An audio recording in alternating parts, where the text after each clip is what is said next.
हिंदू सनातन धर्म चैनल पर आप सभी का फिर से एक बार स्वागत। आज हम जानेंगे आप सबके चहीते श्री प्रेमानंद गोविंद शरण जी महाराज जी का जीवन परिचय। अपनी मोटिवेशनल और ज्ञान और भक्ति से भरी बातों से सभी को आकर्षित करने वाले संत प्रेमानंद महाराज जी के बारे में आपने भी सुना होगा कि उनकी दोनों किडनी खराब हो चुकी है। साथ ही दिलचस्प बात यह है कि उन्होंने इन दोनों का नाम भी रखा है।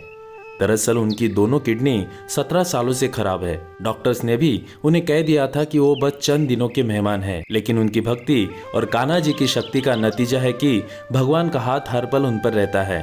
आइए श्री संत प्रेमानंद गोविंद शरण जी महाराज जी के बारे में विस्तार से जानते हैं। पूज्य महाराज जी का जन्म एक विनम्र और अत्यंत पवित्र ब्राह्मण परिवार में हुआ था। उनका नाम अनिरुद्ध कुमार पांडे था। उनका जन्म अखरी गांव सरसोल ब्लॉक कानपुर उत्तर प्रदेश में हुआ था। उनके दादा एक सन्यासी थे और कुल मिलाकर घर का वातावरण अत्यंत भक्तिमय, अत्यंत शुद्ध और शांत था। उनके पिता श्री शंभू पांडे एक भक्त व्यक्ति थे और बाद के वर्षों में उन्होंने संन्यास स्वीकार कर लिया। उनकी माता श्रीमती रमा देवी बहुत पवित्र थी और सभी संतों का बहुत सम्मान करती थी। दोनों नियमित रूप से संत सेवा और विभिन्न भक्ति सेवाओं में लगे रहते थे।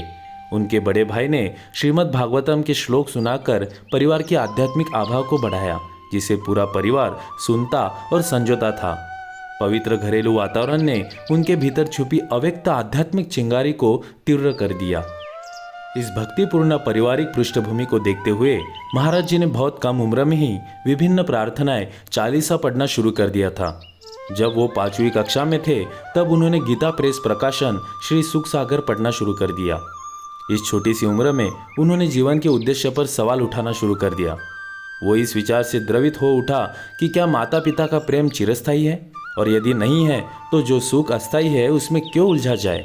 उन्होंने स्कूल में पढ़ाई और भौतिकवादी ज्ञान प्राप्त करने के महत्व पर सवाल उठाया और ये कैसे उन्हें अपने लक्ष्य को साकार करने में मदद करेगा।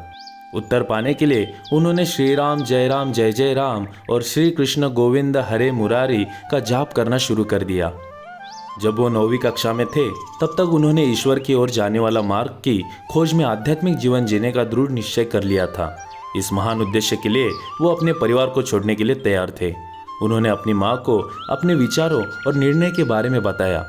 13 साल की छोटी उम्र में एक दिन सुबह 3 बजे महाराज जी ने मानव जीवन के पीछे की सच्चाई का खुलासा करने के लिए अपना घर छोड़ दिया। महाराज जी को नैष्ठिक ब्रह्मचर्य की दीक्षा दी गई। उनका नाम आनंद स्वरूप ब्रह्मचारी रखा गया और बाद में उन्होंने संन्यास स्वीकार कर लिया। महावाक्य को स्वीकार करने पर उनका नाम स्वामी आनंदाश्रय रखा गया। महाराज जी ने शारीरिक चेतना से ऊपर उठने के सख्त सिद्धांतों का पालन करते हुए पूर्ण त्याग का जीवन व्यतीत किया। इस दौरान उन्होंने अपने जीवित रहने के लिए केवल आकाश वृत्ति का स्वीकार किया, जिसका अर्थ है बिना किसी व्यक्तिगत प्रयास के केवल भगवान की दया से प्रदान की गई चीज़ों का स्वीकार करना। एक आध्यात्मिक साधक के रूप में उनका अधिकांश जीवन गंगा नदी के तट पर बीता, क्योंकि महाराज जी ने कभी भी आश्रम के पदानुक्रमित जीवन को स्वीकार नहीं किया। जल्दी गंगा उनके लिए दूसरी माँ बन गई। वो भूख, कपड़े या मौसम की परवाह किए बिना गंगा के घाट, हरिद्वार और वाराणसी के बीच 80 घाट और अन्य पर घूमते रहे। भीषण सर्दी में भी उन्होंने गंगा में 3 बार स्नान करने की अपनी दिनचर्या को कभी नहीं छोड़ा। वो कई दिनों तक बिना भोजन के उपवास करते थे और उनका शरीर ठंड से कांपता था, लेकिन वो परम भगवान के ध्यान में पूरी तरह से लीन रहते थे। संन्यास के कुछ ही वर्षों के भीतर उन्हें भगवान शिव का विधिवत आशीर्वाद प्राप्त हुआ। महाराज जी को निसंदेह ज्ञान और दया के प्रतीक भगवान शिव का आशीर्वाद प्राप्त था। हालांकि उन्होंने एक उच्च उद्देश्य के लिए प्रयास करना जारी रखा। एक दिन बनारस में एक पेड़ के नीचे ध्यान करते समय श्री श्यामा श्याम की कृपा से वो वृंदावन की महिमा की ओर आकर्षित हो गए। बाद में एक संत की प्रेरणा ने उन्हें रासलीला में भाग लेने के लिए राजी किया, जिसका आयोजन स्वामी श्री श्रीराम शर्मा द्वारा किया जा रहा था। उन्होंने 1 महीने तक रासलीला में भाग लिया। सुबह में वो श्री चैतन्य महाप्रभु की लीलाएं और रात में श्री श्यामा श्याम की रासलीला देखते थे। 1 महीने में ही वो इन लीलाओं को देखकर इतना मोहित और आकर्षित हो गए कि वो इनके बिना जीवन जीने की कल्पना भी नहीं कर सके। ये 1 महीना उनकी जिंदगी का टर्निंग पॉइंट साबित हुआ। बाद में स्वामी जी की सलाह पर और श्री नारायण दास भक्तमाली बक्सर वाले मामा जी के एक शिष्य की मदद से महाराज जी मथुरा के लिए ट्रेन में चढ़ गए। तब उन्हें पता नहीं था कि वृंदावन उनका दिल हमेशा के लिए चुरा लेगा। महाराज जी बिना किसी परिचित के रिंदान पहुंचे। महाराज जी की प्रारंभिक दिनचर्या में रिंदान परिक्रमा और श्री बाके बिहारी के दर्शन शामिल थे। बाके बिहारी जी के मंदिर में उन्हें एक संत ने बताया कि उन्हें श्री राधा वल्लभ मंदिर भी अवश्य देखना चाहिए। महाराज जी राधा वल्लभ जी की प्रशंसा करते हुए घंटों खड़े रहते थे। आदरणीय गोस्वामी ने इस पर ध्यान दिया और उनके प्रति स्वाभाविक स्नेह विकसित किया। एक दिन पूज्य श्री हित मोहित मराल गोस्वामी जी ने श्री राधा रस सुधा निधि का एक श्लोक सुनाया, लेकिन महाराज जी संस्कृत में पारंगत होने के बावजूद इसका गहरा अर्थ समझने में असमर्थ थे। तब गोस्वामी जी ने उन्हें श्री हरिवंश का नाम जपने के लिए प्रोत्साहित किया। महाराज जी शुरू में ऐसा करने के लिए अनिच्छुक थे। हालांकि अगले दिन जैसे ही उन्होंने रिंदान परिक्रमा शुरू की, उन्होंने खुद को ही श्री हित हरिवंश महाप्रभु की कृपा से उसी पवित्र नाम का जप करते हुए पाया। इस प्रकार वो इस पवित्र नाम की शक्ति के प्रति आश्वस्त हो गए। एक दिन सुबह परिक्रमा करते समय महाराज जी एक सखी द्वारा एक श्लोक गाते हुए पूरी तरह से मंत्रमुग्ध हो गए। श्री प्रिया वदन छवि चंद्रमनो पुत नयन चकोर प्रेम सुधा रस माधुरी पान करत निशि भोर।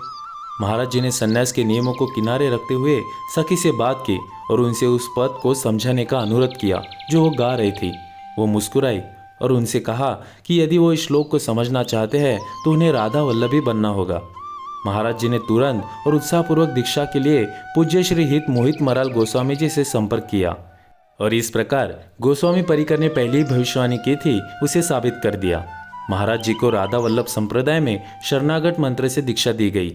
कुछ दिनों बाद पूज्य श्री गोस्वामी जी के आग्रह पर महाराज जी अपने वर्तमान सद्गुरु देव से मिले, जो सहचरी भाव के सबसे प्रमुख और स्थापित संतों में से एक है, पूज्य श्री हित गौरांगी शरण जी महाराज, जिन्होंने उन्हें सहचरी भाव और नित्य विहार रस की दीक्षा दी। महाराज जी 10 वर्षों तक अपने सद्गुरु देव की निकट सेवा में रहे और उन्हें जो भी कार्य दिया जाता था उसे पूरी निष्ठा से करते हुए उनकी सेवा करते थे।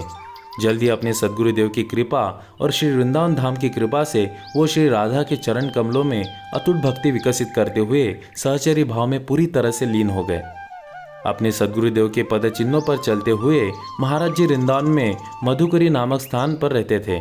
उनके मन में ब्रजवासियों के प्रति अत्यंत सम्मान है और उनका मानना है कि कोई भी व्यक्ति ब्रजवासियों के अन्न को खाए बिना दिव्य प्रेम का अनुभव नहीं कर सकता है। उनके सद्गुरुदेव भगवान और श्री वृंदावन धाम की असीम कृपा महाराज जी के जीवन के प्रत्येक पहलू में स्पष्ट है। आज के समय श्री प्रेमानंद गोविंद शरण जी महाराज जी के प्रवचन लाखों लोग सुनते हैं। वृंदावन में उनके आश्रम के पास उनसे मिलने के लिए लाखों लोग भीड़ करते हैं। ऐसे सबके चहेते प्रेमानंद गोविंद शरण जी महाराज जी का ये था जीवन परिचय। आशा करता हूँ आप सभी को वीडियो पसंद आया होगा। अगर आपको ये वीडियो अच्छा लगा हो तो अपने परिवार और अपने दोस्तों के साथ शेयर कीजिए और जपते रहिए हरे कृष्ण कृष्ण कृष्ण हरे हरे, हरे राम राम राम हरे हरे। इस तरह के वीडियो देखने के लिए और भगवान के बारे में और जानने के लिए इस चैनल को सब्सक्राइब कीजिए और लाइक और शेयर कीजिए। धन्यवाद।